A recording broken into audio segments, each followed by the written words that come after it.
que ya han propuesto los que vinieron a las audiencias que tuvimos en lo que se llamó Parlamento Abierto, que en realidad no se concretó el Parlamento Abierto, porque el Parlamento Abierto es precisamente cuando con quienes asisten se revisan artículos, se buscan redacciones y se plasman las propuestas que se expresan en el mismo, y por lo que dijo también quienes integran el Movimiento Seguridad Sin Guerra, que ayer mismo también desautorizaba a la mayoría de Morena y a quienes votaron a favor a utilizar sus nombres para legitimar lo que se votó el día de ayer. Pero, diputada, este hecho de que Andrés Manuel diga que no está conforme, satisfecho, porque se le quitó este quinto transitorio donde hablaba que en tanto persista la inseguridad, la Guardia se hacía cargo de las tareas de seguridad en este plazo de los 5 años de mando militar, quiere decir que entonces el gobierno federal quiere ir más allá y consolidar.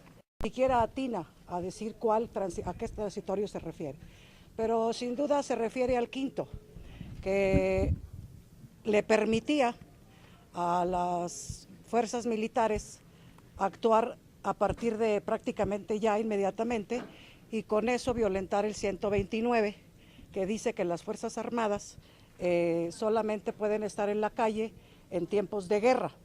A eso se refiere Andrés Manuel en su voracidad o en su despliegue de presumir su mayoría irresponsable, diría yo, que votó esto el día de ayer. Sin embargo, yo coincido con la compañera Verónica Juárez en que esas excepciones puedan permanecer si es que se refiere al quinto, porque hubo en el primer documento, en el primer dictamen, 7 transitorios y 4 en la adenda. Entonces estamos suponiendo que se refiere a este quinto transitorio.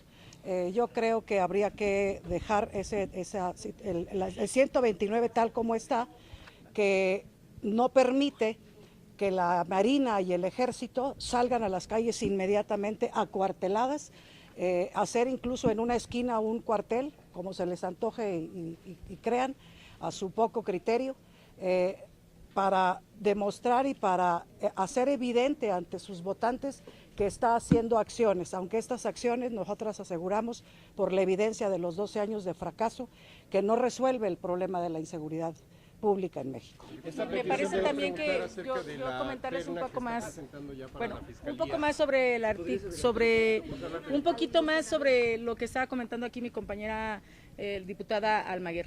Miren, cuando estaba el artículo 5 transitorio, que también tenía que ver con la permanencia que debería de tener las Fuerzas Armadas en las calles, se veía esta contradicción con el artículo 129, pero aún más se decía que si la permanencia de las Fuerzas Armadas va a ser transitoria, no debería entonces de existir una reforma constitucional, que ahora lo que vemos es que esto institucionaliza la presencia de los militares.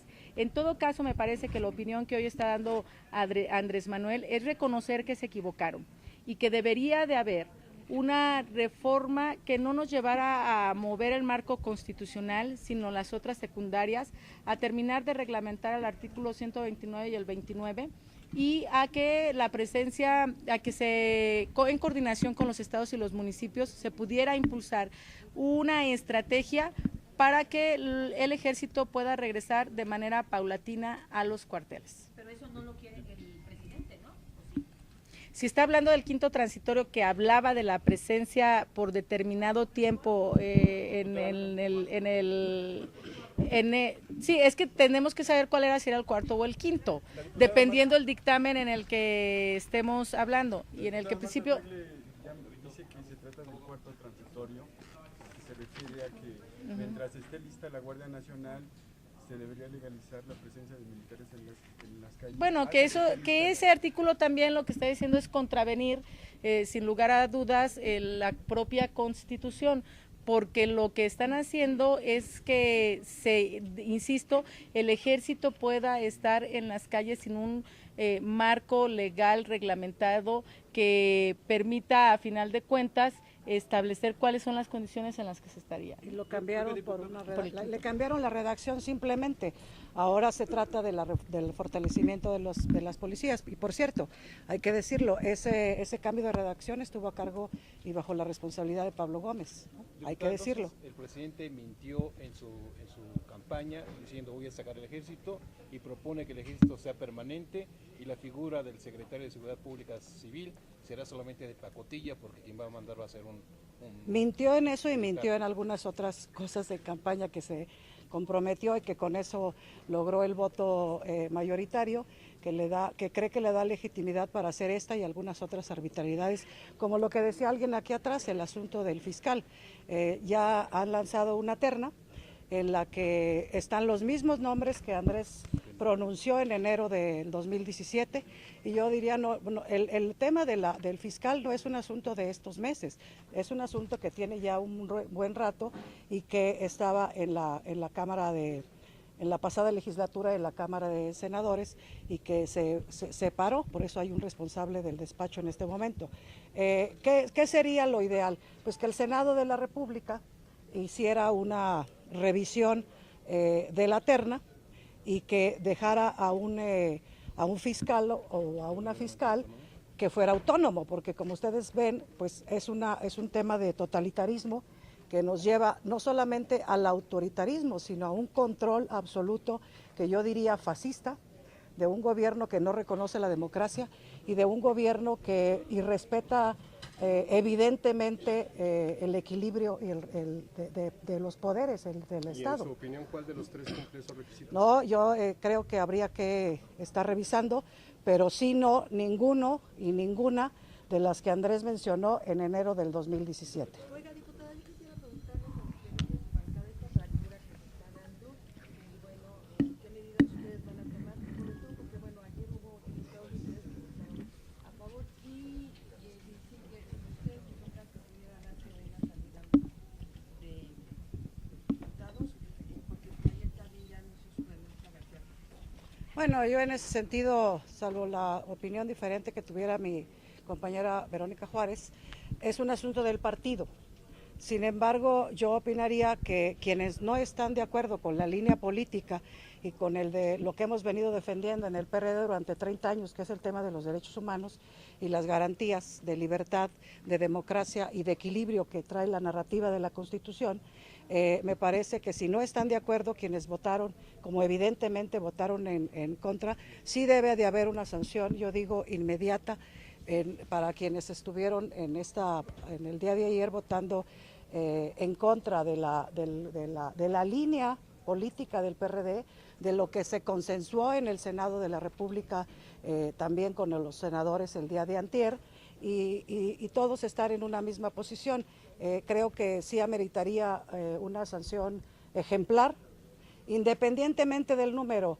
Yo creo que el hecho de que seamos un número pequeño de grupo parlamentario se demuestra representando los intereses de la ciudadanía y garantizando los preceptos y la narrativa de la Constitución. Y yo diría, habría que seguir trabajando en esta tesitura con la Constitución, porque yo coincido absolutamente con lo que dijo uno de los consultores, Madrazo, la host. No se debe hacer una constitución para un solo hombre, sino para un país. Entonces, nosotras en esa estamos. En la fractura a la que te refieres, creo que habrá de decidirse desde el partido, pero yo estoy, por supuesto, y definitivamente a favor de que se sancione. Quien no quiere estar en el PRD y evidentemente vota en ese sentido, deben ser expulsados. Gracias. Sí, sé que la Dirección Nacional empezará un proceso de suspensión de derechos y que está precisamente en esa cancha la definición. Es decir, la Dirección Nacional, a partir de los elementos que tenga, que ya algunos aquí los ha comentado la diputada Almaguer, tomará la definición y el tipo de sanción a las que serán acreedores, que esto va desde una amonestación pública hasta la cancelación de la membresía. Gracias. Para precisar, ustedes dicen ante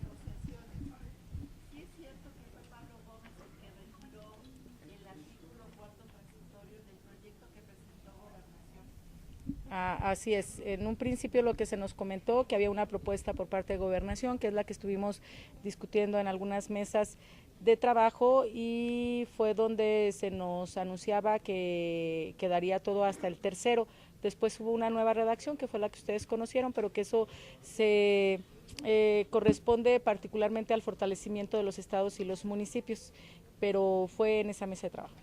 Y entonces, ¿qué se veía? Que no era procedente darle a las Fuerzas Armadas esa posibilidad de actuar mientras se integraba la Guardia Nacional. No, porque finalmente lo que decíamos es de que era un procedimiento inconstitucional, que es lo que hemos estado insistiendo, pero a final de cuentas lo que siempre, la respuesta que siempre tuvimos fueron evasivas, y el no aceptar las propuestas que en su momento en ese sentido y en otros presentamos. Muchas gracias.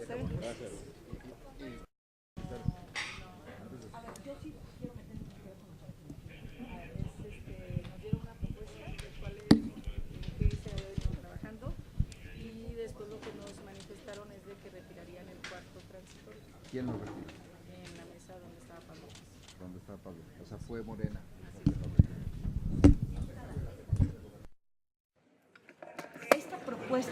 Esta propuesta, este borrador, ¿se los entregó la secretaria de Gobernación? No, a nosotros nos lo entregaron como una propuesta de trabajo en una mesa donde estuvo Movimiento Ciudadano, Acción Nacional, estuvo el PRD, estuvo el PRI y encabezó la reunión de trabajo el diputado Pablo Gómez. Y cuando se nos entrega nos dicen que en principio no, aunque venía el transitorio cuarto, que no lo tomáramos en cuenta porque ya ¿Eso quién se lo dijo? En la mesa que encabezó Pablo. Diputada, entonces, ¿tú qué crees que ese artículo no generaba consenso entre ustedes ni adentro del Moreno? No había consenso en la realidad de la pertenencia del artículo, sobre todo por nuestra posición que siempre ha sido firme y la misma desde que empezamos a discutir el tema de la Guardia, que por supuesto nosotros manifestamos en contra de que Diputada, de que se institucionalizara a través de las instituciones. Nosotros siempre hemos dicho que su presencia debe de ser transitoria, debe de ser excepcional y debe de ser vigilada y tener controles. Perdón, entonces, en términos llanos, esta propuesta que dice borrador no existe porque el dictamen que se discutió ayer no lo trae incorporado, ¿es correcto? Bueno, porque después de una mesa de trabajo y donde ya se sumaron algunas otras propuestas, luego de reconocer que está ahí en el mismo artículo 21, así como se avanzó en algunas cosas, en otras, al no estar presente el artículo, ya no tuvimos mayor discusión en ese sentido. ¿Ese artículo hubiera complicado la negociación que se estaba llevando si lo hubieran mantenido? Seguramente, porque había quienes decíamos que era intransitable. ¿Y tú crees, cómo ves ahora que si era intransitable, ahora el presidente lo quiere volver a mantener? ¿Qué va a pasar? Pues bueno, a mí lo que me parece, como decía hace un momento, una es de que aquí vemos cómo la introducción del Ejecutivo y cómo se convierte en el legislador del grupo de Morena, porque sin mayores razones ni argumentos se quitan y ponen con independencia de otras voces y otras propuestas que deben existir. Entonces, al final de cuentas, lo que va a pasar es que el Senado, como decía, tiene la oportunidad de echar para atrás todo el dictamen, que podamos discutir uno donde verdaderamente si dicen que existe, que esta institución de la Guardia Nacional puede ser civil, pues que hagamos todo lo necesario para que sea civil sin modificar la Constitución. Diputada, si de no prosperar o de prosperar el dictamen en los términos que se fue de la Cámara de Diputados, ¿no podría darse el argumento al presidente para admitir la amenaza de retirar al ejército de las calles, ya que diría pues no hay la facultad para su permanencia en tanto ahí el dictamen ya no dice que puede apoyar en labores de seguridad? Pues sería una irresponsabilidad. Esa amenaza que inclusive la hemos escuchado en los últimos días, donde se hablaba de qué va a pasar con los gobernadores que se han puesto, por ejemplo, en esta nos parece una irresponsabilidad, porque lo que nosotros hemos dicho, y además de reconocer las tareas por una parte que han tenido las Fuerzas Armadas, es que que se debe de tener una estrategia en donde se puedan de manera conjunta ir fortaleciendo los cuerpos policiales estatales y municipales, estos que les llamamos de cercanía, de fortalecer porque han estado olvidados por más de muchos años, que no se han podido constituir como se quisiera y al mismo tiempo abatir la inseguridad de manera coordinada junto con las Fuerzas Armadas. Pero lo que no queremos es que sea de manera permanente. Es decir, cómo hacer un plan también de retiro de las Fuerzas Armadas y cómo hacer un tiempo de fortalecimiento de las policías estatales y municipales. Muchas gracias. Ustedes, diputada. Ahora sí. Este punto hablaba de lo transitorio de los 5 años. En tanto, la Guardia se hiciera cargo también. Los 5 años eran Al mando militar por 5 años. A ver,